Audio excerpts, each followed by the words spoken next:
Okay, let's try to get a quick video out today. It might be a little lengthy. Wednesday, March 29th, 8:50 a.m. on the East Coast of the United States.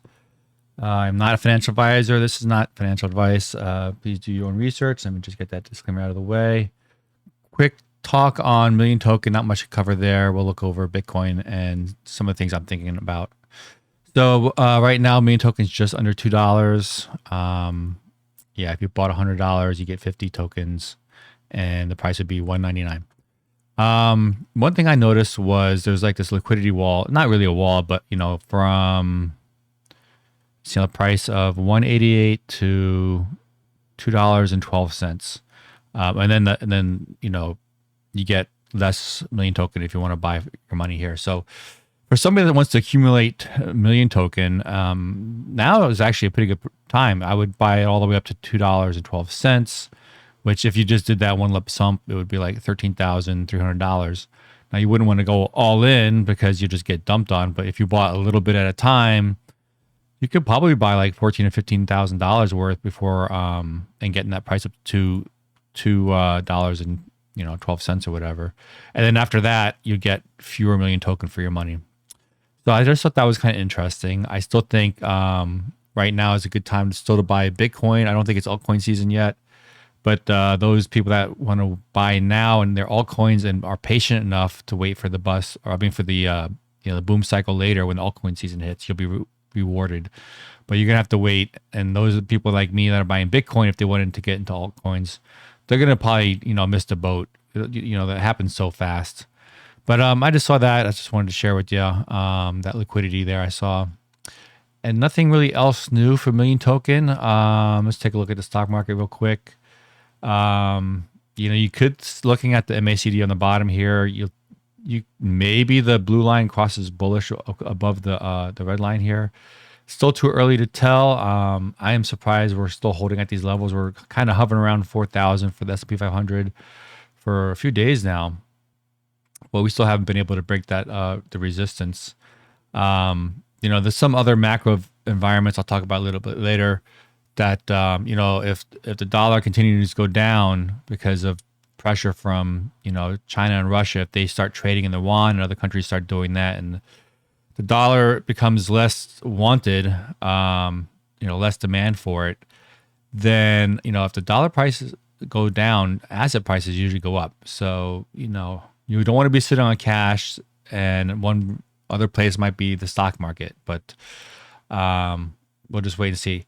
I know in hyperinflationary times, like Venezuela, the inflation gets so bad that even though the stock market went up a lot, it doesn't cover inflation still. So, if, that's something that maybe the United States is going to be into. I'm not sure, but let's take a look at the dollar.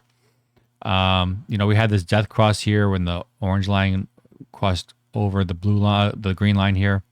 And, the dollar's coming down. So zooming out, we can come down all the way to the end of the year, which would be bullish for asset prices. I think for Bitcoin too, but we'll just wait and see. But so far it seems to be, panning out. Bitcoin had a pretty strong rally today.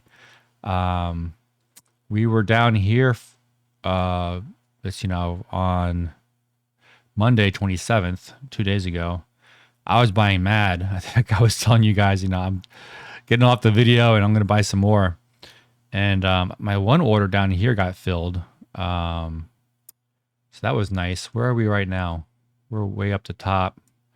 So that one limit order I bought down here is up almost 7%, like 6.5% in just 2 days.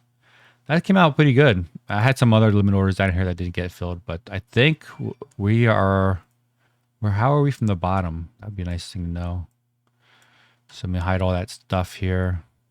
On the bottom, let's say you were able to get down here for a couple of days. You're up 80%. Yeah, 79%. And, I dollar cost average on there. So times like this, when uncertainty, people that dollar cost average usually tend up winning. But I thought we were actually going to break down. So this is probably a good thing I'm not trading. I just, buy and hold. But I saw this triangle, descending triangle. I thought we were going to come down lower levels, but it broke up.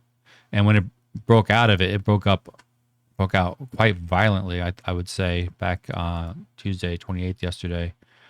Yeah, it was almost a 2% candle right there, 1.5. When did that happen? I must have been sleeping. 2:30 in the afternoon. Okay.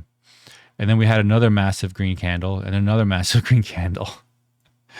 And it looks like we hit resistance here. Let's see. If you zoom out, what is that line? So yeah, I drew these parallel lines here a long time ago, and it just happened to hit that. So maybe this could be all up here, kind of be overbought, and maybe we come down. Another reason why I thought we were going to come down was because of that CME gap. So we would have to drop almost 30% to fill this gap here. I still think it's going to get filled, but I'm not betting on it. You still have issues that we might not go down there. So you might sense in my voice I've been trying to panic buy. I'm trying to get in, but my money dollar cost average by July, because weeks ago we saw banks in the United States failing, and then the week after that we saw banks in Europe fail. I think in July the Fed wants to release their own central bank digital currency, and I think Europe's probably working on theirs already. China's got theirs already. So if that comes out in July, they're going to have some transition. There's going to be a lot of people that are not going to, want to use it. They're going to want to stick with cash or use their checks or whatever. But, I don't know how they're going to do it. But, they're going to have to come up with a new system because the fiat system is failing with all this debt. And it shows when all the banks probably in America are really insolvent. And the Fed's stepping in, throwing them a lifeline and bailing them out. They're not calling it bailouts, but they're bailing them out. And you've got Operation Choke Point 1 and 2, where, I think the Fed or the government in the United States, they're just trying to kill crypto because when they release their central bank digital currency, they don't want any competition. I think that's a pretty common theme. And they're going now after Coinbase and Binance is getting sued or looked after by regulation. So, if you have an on-ramp to buy crypto, you should do it by, at least I am trying to do it by at least July, whatever free fiat I have, and I'll just sit on it. And then if I have to, I'll dollar cost average more, because I don't know what's going to happen after July. I'm sure they can't kill crypto, but they're making it very, very hard for institutions, especially to get crypto. When they went after Silicon Valley Bank, which was onboarding institutions into crypto, and then Signature Bank. Anyway, so I think you probably all heard this, but these are all reasons that I moved my money out of my bank account into Coinbase specifically to dollar cost average over the next 3 or 4 months. And then, recent news, China and Russia and other countries are saying, they're probably going to be trading in the yuan, the Chinese yuan. So less demand for the dollar, not good for Americans, just absolutely not good. We had it good for a while, but, when the president started using the dollar as a weapon, when they were, using it as sanctions, I think the other, countries had enough of it, I don't blame them. And then if China and Russia, or really just China, backs their yuan with gold, which would be a great idea for them. I think they have been buying gold at an alarming rate recently. So, but they also have a lot of fake gold in China too, which was in the articles too. So I still wouldn't trust China or Russia. And I think a lot of countries wouldn't, but if they say they're backing up with gold, that's good. I think 50 years down the road or 100 years down the road, if they become the world dominant currency, they're going to run into the same problems we did when we were in the Vietnam War, and we just needed to print money, and the other countries realized we didn't have enough gold to back up the dollar anymore, and then that's when Nixon axed the gold standard off the dollar, because he knew that we didn't have enough gold to back the dollars, and other countries figured it out, and that's when everybody was on a fiat system.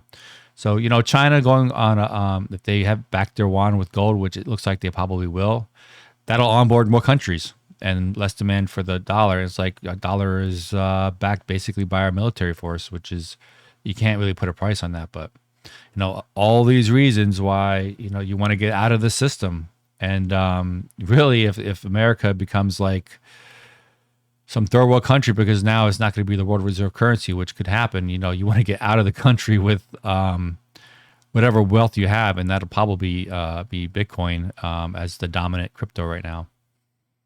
Anyway, so those are my thoughts with Bitcoin, what I've been doing with dollar cost averaging. I got that security key for Coinbase, works out really well. I got the backup key working. So if one key's not working or whatever, I have a backup. I can still have access to my account. Bitcoin and gold, Bitcoin versus gold, Bitcoin divided by gold. You get this chart here.